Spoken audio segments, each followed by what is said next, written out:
नमस्कार, देश पहले देख रहे हैं आप और मैं हूं आपके साथ राजेश कुमार। देश पहले में आज बात एलएसी पर जारी रहेगा तनाव, उस पर चर्चा करेंगे अगले आधे एक घंटे तक। लेकिन शुरुआत इस वक्त की बड़ी खबर के साथ करेंगे जो जम्मू कश्मीर के सुंदरबनी से सामने आ रही है। इस वक्त की बड़ी खबर, जम्मू कश्मीर के सुंदरबनी में पाकिस्तान ने सीज फायर को तोड़ा है।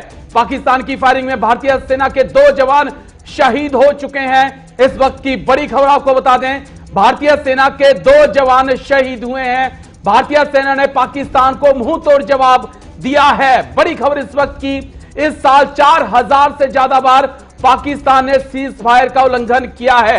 बड़ी खबर जम्मू कश्मीर के सुंदरबनी से, जहां पर पाकिस्तान ने सीज फायर को तोड़ा है और इस सीज फायर पाकिस्तान की फायरिंग में 2 भारतीय सेना के जवान शहीद हो चुके हैं। इस वक्त की बड़ी खबर आपको बता दें, जम्मू कश्मीर के सुंदरबनी से, जहां पाकिस्तान ने सीज फायर को तोड़ा है, जिसमें भारतीय सेना के 2 जवान जो हैं वो शहीद हो चुके हैं। एक और बड़ी खबर इसी बीच, पूर्वी लद्दाख से पीछे नहीं हटेंगी भारत चीन की सेनाएं। -30 डिग्री तापमान में चीन के साथ मुकाबला जारी रहेगा दोनों सेनाओं का। इस वक्त की एक और बड़ी खबर आपको बता दें, मोल्डो गैरिसन से बाहर नहीं निकल रहे चीन के सैनिक। ठंड के कारण ये उनके हालात हो चुके हैं। जंग के लिए चीन कर रहा है मौसम बदलने का इंतजार। बड़ी खबर इस वक्त की, पूर्वी लद्दाख से पीछे नहीं हटेंगी भारत और चीन की सेनाएं।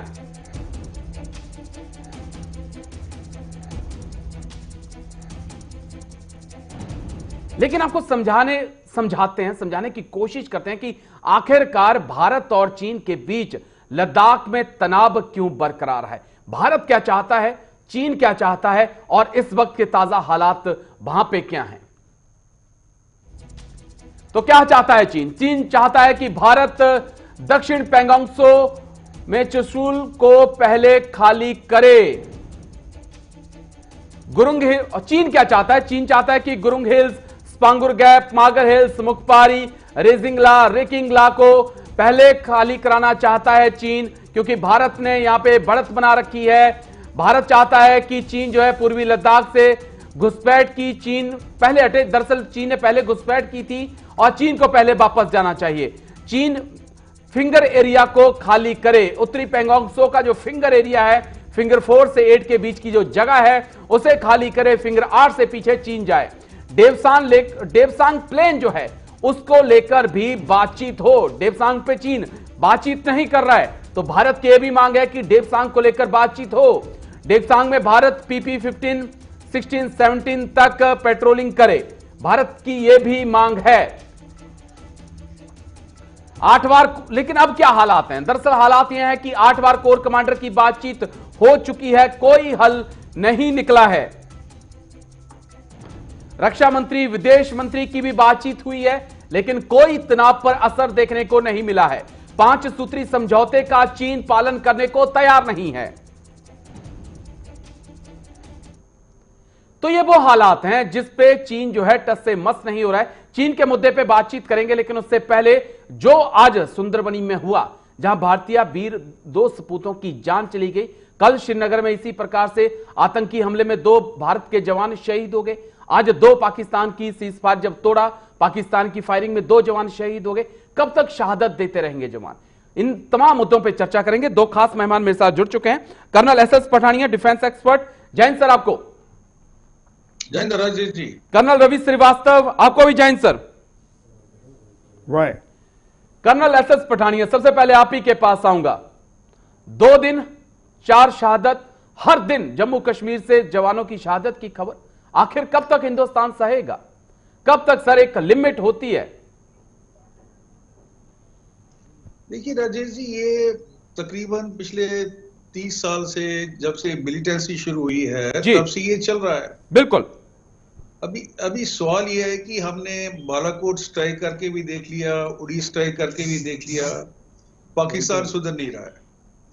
तो हमारे पास क्या ऑप्शन है कि हम एक और सर्जिकल स्ट्राइक करें? उसमें क्या श्योरिटी है कि चीजें या ठीक हो जाएंगी? और दूसरा ये है कि हम ऑल आउट ऑफेंसिव के लिए जाएं। इस समय जो बेस्ट सिचुएशन ये बनती है कि अगर वो हमारे 2 जवानों को शहीद कर रहा है, हम उसके 6 जवानों को शहीद करें, 8 जवानों को शहीद करें। क्योंकि when फिर भी military मेरे का देश जब के बात 2 करते जवान तो हैं, जा रहे हैं ना सर। कर्नल पठानिया, मेरे देखिए, देश के मैं 2 वही- जवान तो जा रहे हैं, मैं उनके 8 शहीद करूंगा बाद में, लेकिन पहले मेरे देश के 2 तो चले गए। क्यों ना मैं पहले इस लायक कर देखिए दूं कि उसका वो शहीद ही ना करने लायक रहे। देखिए वो अगर आप बात कर रहे हैं, देखिए एलओसी की बात करते हैं जी, आप, एलओसी की बात देखिए कर रहा हूं सर। लाइन ऑफ कंट्रोल के अंदर जब फायरिंग होगी, शहादतें होंगी, बिल्कुल उसको आप बचा नहीं सकते हैं। क्योंकि मैंने खुद एलओसीपी पे सर्विस कर चुका हूं, मेरे को वहां के टेरेन का पता है, मेरे को वहां की रूटीन का पता है। तो you are bound to suffer casualties, और खासकर जब आप इस साइड आते हैं सुंदरबनी वाली साइड में, पुंछ रजौरी सेक्टर के अंदर या मेंढर वगैरह में, तो वहां पे जो है टेरेन कश्मीर से अलग है। जी, so they are bound to be casualties. अब सवाल यह है कि कैजुअलिटी को हम मिनिमाइज कर सकते हैं, जो हमने की भी होंगी, I am very sure about it, but a stern message has to go. देखिए पाकिस्तान मिलिटरीली हमारे से कमजोर है, बिल्कुल। और अगर एक नेशन जो आपसे मिलिटरीली कमजोर है और उसको भी हम सॉर्ट आउट नहीं कर पा रहे हैं, तो there is something amiss with our national objective and strategic policies. बिल्कुल सर। चलिए मैं लौटता हूं सर आपके पास। जी, मैं आता हूं आपके पास। कर्नल रवि श्रीवास्तव, इस साल में अभी जी। तक 4012 से भी ज्यादा सीज फायर का उल्लंघन हो चुका है। कई वीर सपूतों ने अपनी जान गंवाई है। कुछ तो इलाज होगा सर, जो इमरान खान की फौज का करना होगा, नहीं तो इसी प्रकार से वीर सपूत शहादत देते रहेंगे, हम इसी प्रकार से स्टूडियो में बैठ के चिल्लाते रहेंगे। देखिए, जैसा कल पठानिया साहब ने अभी बताया है, बिल्कुल सही कहा उन्होंने। ये 30 साल से चल रहा है। उस एरिया में, पुंछ में, रजौरी में मेरे 2 टेन्योर हुए हैं, और जो बताया पठानिया साहब ने कि टेरेन दूसरी तरह का है, लेकिन हम कुछ भी कर ले सीज फायर वायलेशन करेंगे। वो जी, सोल्यूशन सिर्फ एक ही है। आपने स्ट्राइक कर दी, बालाकोट में किया, आपने पठानकोट का रिवेंज लिया, जी। क्या हुआ? कुछ नहीं हुआ, बिल्कुल। और कुछ होगा भी नहीं। अब इसका क्या इलाज है? जी, इलाज हम सोचते हैं कि एक ही है, वो है कि पाकिस्तान को बहुत स्ट्रॉन्ग वर्ड्स में मैसेज जाए। और मैसेज का मतलब ऐसे नहीं जाएगा कि आपने बोल दिया, मैसेज होगा उनके ऊपर कोई सख्त कार्रवाई की जाए। एक आपने स्ट्राइक कर लिया, फिर चुप बैठ गए, फिर स्ट्राइक कर लिया, फिर चुप। कश्मीर में वही चल रहा है, टेररिस्ट का आतंकवाद वही चल रहा है, सीज फायर वायलेशन हो रहे हैं, हमारे जवान मर रहे हैं। तो क्या मिला? अभी तक कुछ नहीं हुआ। अब सिचुएशन बिल्कुल डिफरेंट हो गई है, क्योंकि पाकिस्तान को इस वक्त बहुत सॉलिड सपोर्ट है चाइना का। जी, और आप ना चाइना पे अटैक कर सकते ना पाकिस्तान पर। आपने सब ट्राई कर लिया, 8 दौर की बातचीत हो गई, कुछ नहीं निकला। तो क्या सोल्यूशन है? सोल्यूशन सिर्फ यही है कि हम, बातचीत से कुछ नहीं हो सकता है, हम उनके साथ स्ट्रॉन्ग वेरी स्ट्रॉन्ग एक्शन लें। बिल्कुल सर, एक्शन लेने की जरूरत है। कब तक इंतजार करेंगे और कब तक शहादत इस प्रकार से होती रहेगी? जी, कल रवि श्रीवास्तव राजेश जी, अटैक नहीं, अटैक का मतलब नहीं होता। स्ट्रॉन्ग एक्शन में लिमिटेड एक्शन लें, उनको क्लियर सिग्नल दे। देखिए, अभी हम नहीं बोलेंगे, अब चुप नहीं रहेंगे हम। चाइना को सिग्नल को दे दिया हमने, न पीछे हटेंगे, न दबेंगे, न झुकेंगे। हमने चाइना को एक्शन दे दिया, और बड़ी क्लियर बात है, चाइना को अटैक नहीं कर सकते हम। अगर हम नहीं कर सकते तो शायद चाइना भी इतनी हिम्मत नहीं रखता कि वो कर सके। चलिए, चाइना पे बातचीत में करने जा रहा था colonel Ravi Shrivastava. Colonel S Pathania, okay, बात अब मैं चीन की करूंगा सर।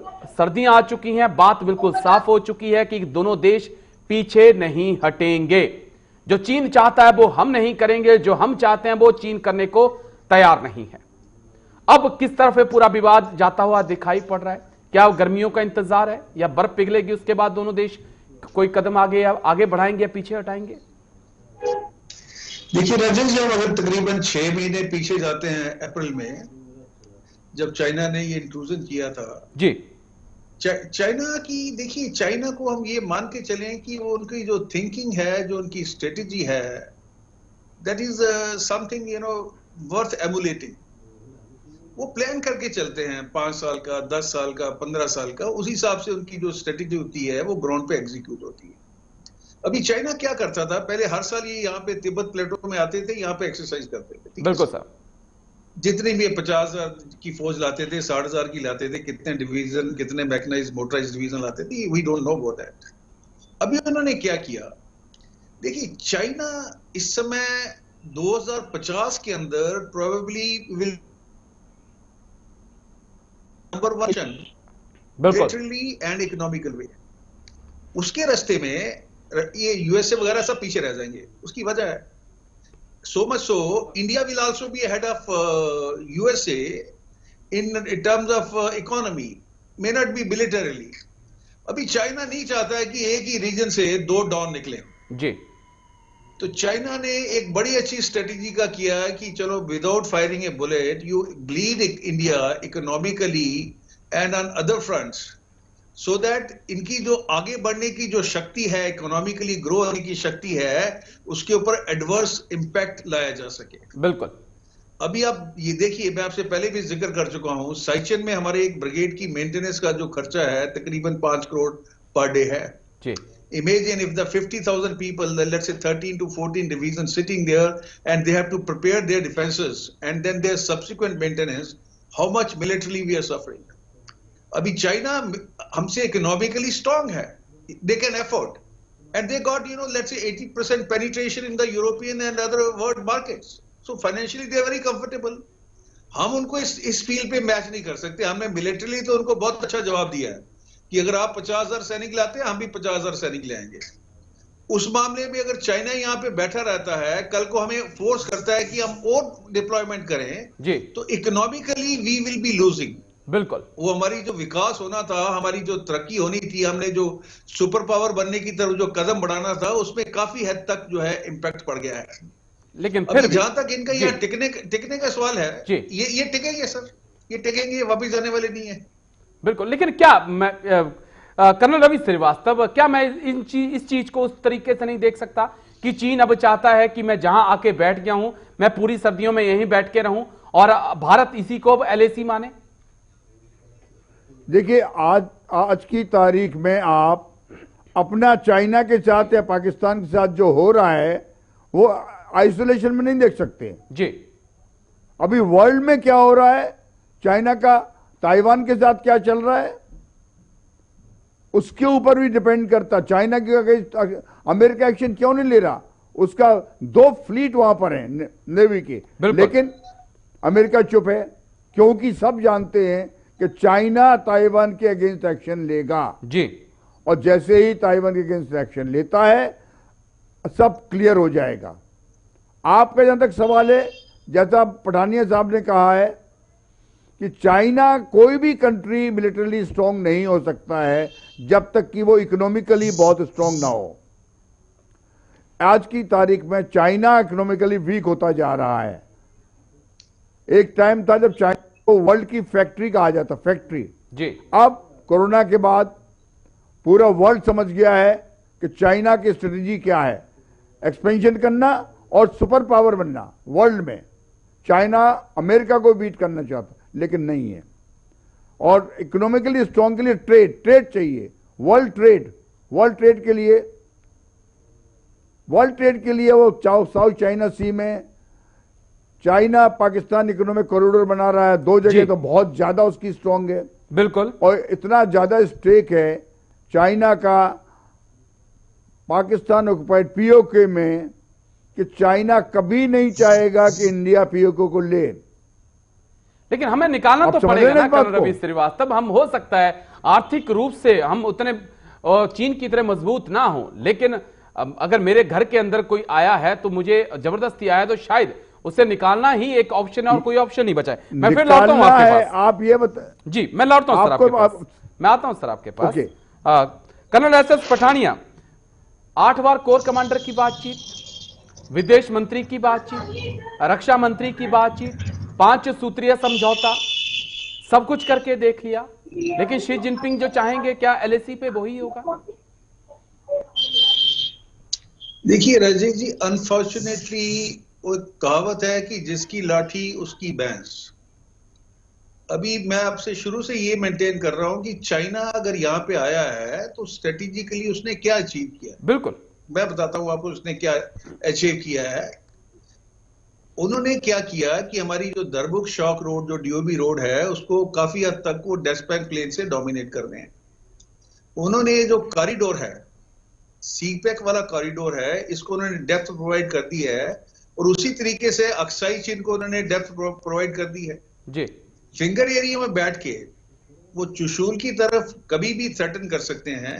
वो ये अच्छी बात हुई कि हमने साउथ पेंगोंग सो में जी ये जो एरिया ऑक्यूपाई कर लिया है, क्लाश हिल्स जिसको बोलते हैं, तो जी। That is a great thing, but then China probably had another strategy about it which we are not aware. देखिए, जब चाइना अगर नॉर्थ फिंगर को ऑक्यूपाई कर सकता था, तो what stop China from occupying the south plateau also of the south finger area. So probably they gave us the opportunity। 3 महीने के बाद हमने उसको ऑक्यूपाई किया। उसके बाद अभी हमारा डिप्लॉयमेंट चल रहा है, we'll be preparing the defenses there, and as far China is concerned, he is sitting tight। उसके बाद पाकिस्तान को उसने अपने साथ मिला रखा है जी। ये तो एलओसी के ऊपर वायलेशन देख रहे हैं आप। चाइना इस समय उनका वो सेट जो ऐसे होता है, पैसे अभी पाकिस्तान को सब चाइना के ऊपर डिपेंडेंसी है। तो चाइना जब बोलता है कि आप भाई एलओसी पे फायरिंग कीजिए, जी। दूसरी फ्रंट और तीसरी फ्रंट जैसे हम बात करते हैं कि हमारे जो जवान शहीद हो रहे हैं श्रीनगर में, वो भी चीज है। कुछ अपने जयचंद घर के बंद बैठे हैं, कुछ बाहर के हैं। तो ये सिचुएशन जो है काफी डिफिकल्ट है, और इस समय हमें आउट ऑफ बॉक्स थिंकिंग करनी पड़ेगी। अगर चाइना हमें यहाँ पे तंग कर रहा है, तो I am very sure Indian government must be doing something that they are taking this revenge elsewhere in a different manner. बिल्कुल सर, बिल्कुल। बट इंडिया चुप करके तो बैठा नहीं होगा। बिल्कुल बिल्कुल, लेकिन इसी बात को मैं आगे बढ़ाऊंगा। कर्नल रवि श्रीवास्तव, दोनों भारत चाहता है कि चीन जो है वो जो फिंगर एरिया है उसको खाली करे। चीन की तरफ से अभी भी ये बात की रट लगाई जा रही है कि आप जो हैं जो दक्षिण पेंगोंग त्सो की हाइट है उनको खाली किया जाए। चीन डेप्सांग पे बात नहीं करना चाहता। यही बात है कि 8 कोर कमांडर की बातचीत हो चुकी है, कोई हल निकलता नजर नहीं आ रहा है। और जो खबर हमारे पास है उसमें यह भी है कि हिमाचल से लेकर अरुणाचल तक रडार सिस्टम लगा दिए गए हैं, मिसाइल चीन की तरफ से तैनात की गई हैं, इलेक्ट्रॉनिक वारफेयर का तैयारी पूरी कर ली गई है। हमारी जो सैटेलाइट है उसको निशाना बनाने की तैयारी चीन की तरफ से कर ली गई है। तो लद्दाख, विवाद लद्दाख का नहीं है, बात लद्दाख की नहीं है। शी जिनपिंग की सोच जो है वो लद्दाख से लेकर अरुणाचल तक जारी है। देखिए, आप जानते हैं कि चाइना अरुणाचल प्रदेश को क्लेम किया है। बिल्कुल। और लेटेस्ट ये है कि चाइना ने डोकलम में 5 किलोमीटर आके अपना एक छोटा सा बेस बना लिया है, हर गांव बसा दिया है पूरा। डोकलम, हाँ वही डोकलम का मतलब क्या होता है मालूम? वहां है चिकन नेक एरिया जी। वो चिकन नेक अगर उनके पहुंच गए, बहुत सेंसिटिव एरिया है, तो आपका नॉर्थ ईस्ट कट जाएगा। समझते हैं आप? जी बिल्कुल बिल्कुल, इतनी समझता हूं मैं तो। इतना इंपॉर्टेंट है वो। तो क्या कर रहे हैं हम जी, हम उसके साथ चाइना को कितना ही समझाना, वो नहीं समझेगा। अटैक हम कर नहीं सकते। हम देख रहे हैं कि वर्ल्ड सिनेरियो क्या बनता है।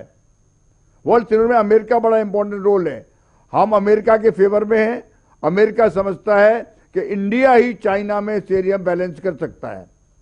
बाकी कितनी मीटिंग कर लें आप, 8 मीटिंग कोर कमांडर लेवल की हो गई, फॉरेन मिनिस्टर लेवल की हो गई, नेशनल सिक्योरिटी एडवाइजर लेवल की हो गई। क्या रह गया नेक्स्ट सिर्फ एक ही रह गया कि अभी आप जो बैठे हुए हैं आप बैठे रहें जी। उनको कमजोर मत समझे आप। बिल्कुल ना वो भी, चाइना समझता हम भी कमजोर नहीं है जी। तो क्या करेंगे अभी आप? पीओके को तो इस वक्त भूल जाइए आप। अभी आप जहां पर हैं, पाकिस्तान नहीं सुधर रहा है। पाकिस्तान की हरकतें वही है जो 10 साल पहले थी, 20 साल पहले थी, वही हरकतें हैं। चाहे आर्टिकल 370 कर ले, हटा दिया, बहुत अच्छी बात हुई, फिर भी चाइना उसको सपोर्ट कर रहा है पाकिस्तान को। बिल्कुल बिल्कुल, क्योंकि दोनों कंट्री जो है, पाकिस्तान और चाइना, चाहे सोचते कि इंडिया इस एरिया में सुप्रीमेसी बढ़ा रहा है, अपना इन्फ्लुएंस बढ़ा रहा है, तो क्या चाहेंगे आप? चाइना में बोलते हैं कि जो बॉर्डर है इंडिया के साथ, जिसको बोलते हैं एलओसी एलएसी, वो है 28,000 2800 किलोमीटर। हम बोलते हैं 3800 है। वो कुछ एरिया मानते नहीं वो अपना, जी तवांग में, वालोंग में। अभी आप सोच लीजिए उत्तराखंड में पहुंच गए हैं वो, तो क्या चाहेंगे वो? बिल्कुल, सिर्फ क्या एक ही चाहेंगे, चीज है। इसी पे तो चर्चा चल रही है सर। यही तो मैं समझने की कोशिश कर रहा हूं कि क्या कुछ आगे हो सकता है। कर्नल पठानिया, यही अहम सवाल है कि अब आगे क्या हो सकता है।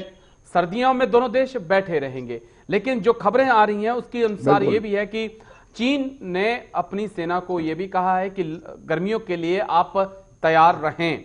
यह शी जिनपिंग का आदेश उनकी सेना को दिया गया है। इसके साथ ही सिक्किम से लेकर लहासा तक रेल लाइन भी बिछाई जा रही है।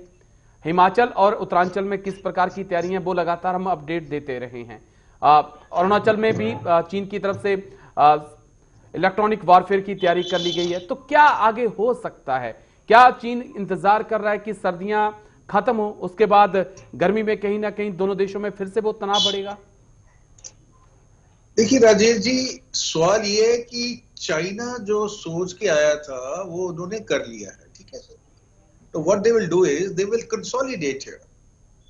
एंड जितने भी आप अब जैसे श्रीवास्तव सर बता रहे थे कि उन्होंने रडार लगा दिए हैं, मिसाइल तैनात कर दी हैं, they are all are defensive measures.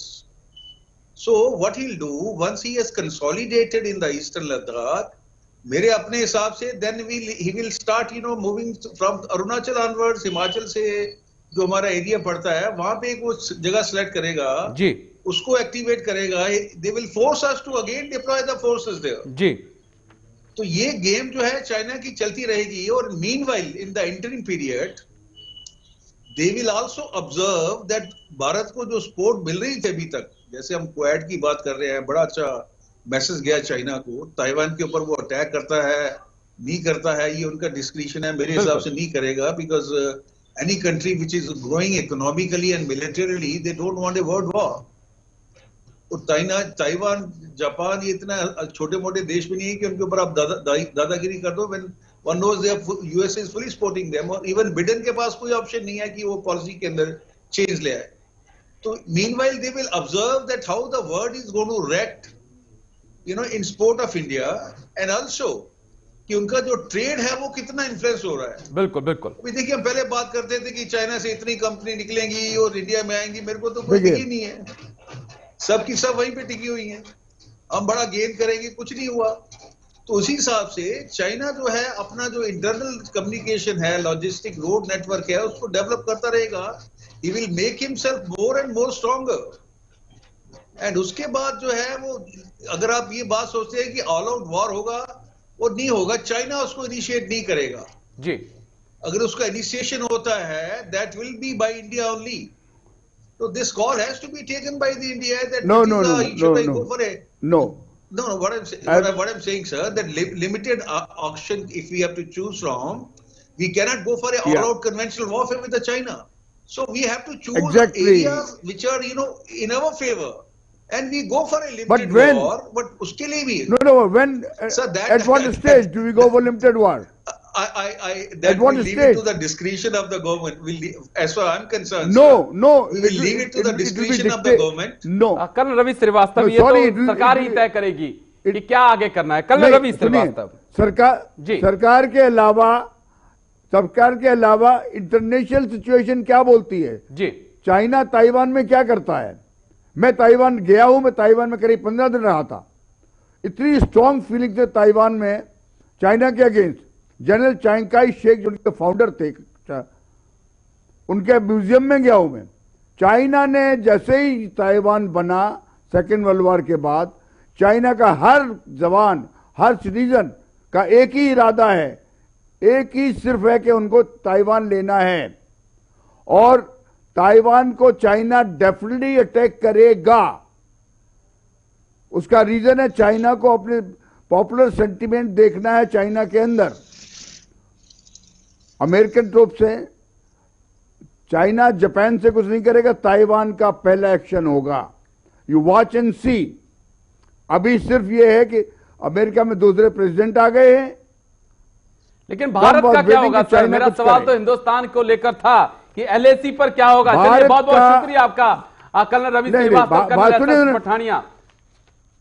मेरे साथ जुड़ने के लिए इस खास चर्चा में सर, क्योंकि अभी बहुत लंबा विवाद चलने वाला है, गर्मियों तक के विवाद खींचने वाला है। जो खबरें आ रही हैं उसके अनुसार यही है कि शी जिनपिंग ने अपनी सेना को यह कहा है कि आप सर्दियों में बैठे रहो, गर्मियों का इंतजार करो, मौसम बदलता है, एक्शन की तैयारी करो। उसके बाद क्या भारत की एलएसी पर शी जिनपिंग जंग की शुरुआत करेंगे या भारत को पलटवार करना होगा, इस पे नजर हमारी बनी रहेगी। लेकिन लद्दाख में यह साफ है कि अब दोनों देश जो हैं सर्दियों में -30 डिग्री में तैनात रहेंगे जब तक कि यह तनाव कम नहीं होता। मैं साथ इतने देश और दुनिया की खबरों के लिए बन रही है हमारे साथ।